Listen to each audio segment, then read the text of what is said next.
My name is Jean-Charles Duboc. I am a retired Air France captain. During Air France flight 3532 from Nice to London on 28 January 1994, I observed with my crew a UFO in broad daylight near Paris. And it looked like this, with a bank angle of 45 degrees. It seemed to be a huge flying disc. It stabilized and stopped moving.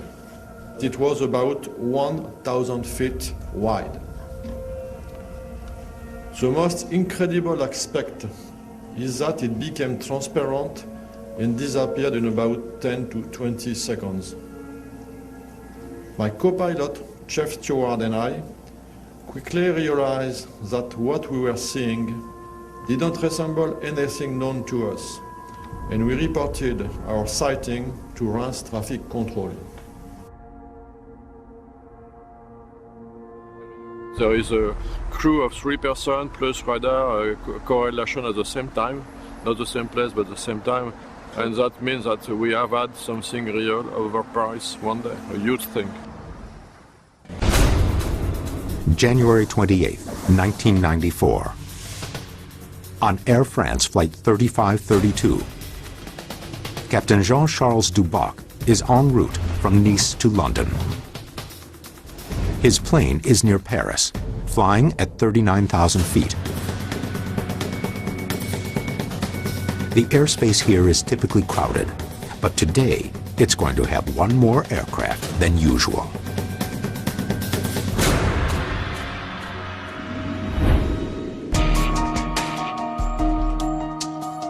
We are meeting with retired Air France Captain Jean-Charles Duboc, whose sighting in 1994 of an object over Paris was one of the most incredible stories in ufology.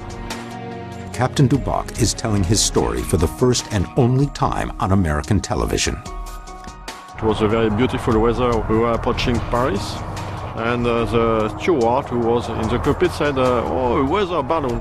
So it was the steward who first said there's a weather balloon there, and then the co-pilot who said there was something there, and that's what directed your attention. After I saw it, yes, it was on our left, and we look at this object during 1 or 2 minutes.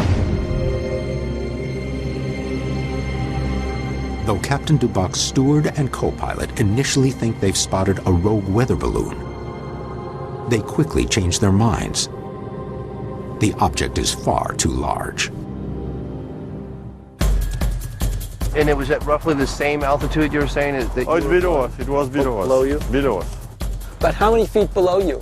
4,000 feet. We are 39. It was about 35,000 feet. And so it was really surprising. The dimension was huge, absolutely huge, because the distance was about 25 miles, and at 25 miles you cannot see a plane. When did you realize it wasn't a plane? We all immediately identified this object as not a plane.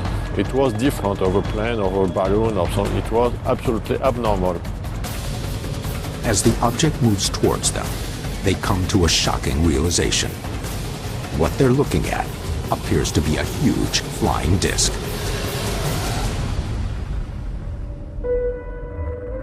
What's incredibly striking to me about Captain Duboc's sighting is he's a trained observer, being a pilot, and he was with 2 other people who witnessed this object. And it's apparently about 1,000 feet across, disc-shaped, in broad daylight. And that doesn't sound like a conventional aircraft to me. It was red brown with a red color, very curious. And it was some kind of haze. Captain Duboc describes the red-brown disc as having a strange haze or fuzziness at its edges. And as he watches, he says it appears to be banking at a 45-degree angle. He estimates its size to be between 800 and 1,000 feet, or more than 6 times the size of his own jetliner. But what happens next is even more surprising. So after 1 minute, it became transparent and disappeared. So did it disappear quickly or gradually become transparent? Oh, he became gradually transparent. It's like it dematerialized. When the object seems to disappear, Captain Duboc, his co-pilot, and his steward realize they are dealing with something extraordinary. Two of the most striking details to me are the huge size of that object. It wasn't the size of a plane, it was much larger. And then when the object seemed to dematerialize before his very eyes, what was the conversation in the cockpit of the plane about this? Yes, it was. What was it saying? It's impossible to create such a huge ship and which able to disappear like that with such a fuzzy characteristic, with this color and this appearance. We cannot do that.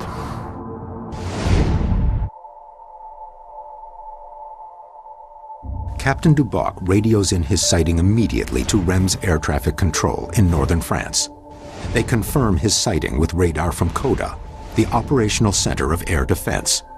Their radar registers a nearly 1-minute hit, which crosses the path of Captain Duboc's Air France flight and then disappears.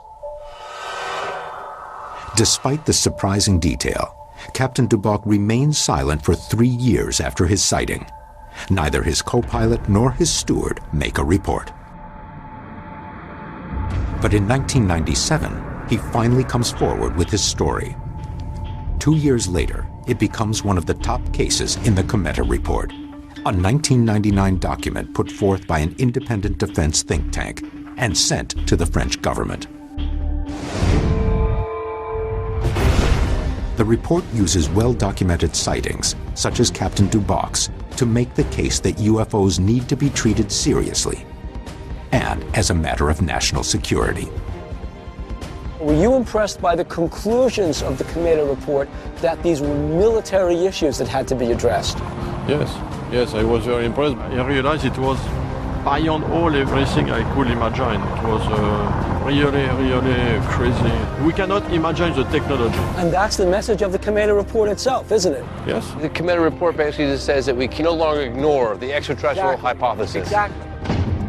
The report concludes, quote, "These studies demonstrate the almost certain physical reality of completely unknown flying objects. They must be the subject of indispensable speculations and the development of prospective scenarios." So what you take away from a meeting with Captain Duboc are his impressions of the size of the object. This was clearly something not a plane. And Captain Duboc went on to research what we have to do to understand what UFOs are and why they're here.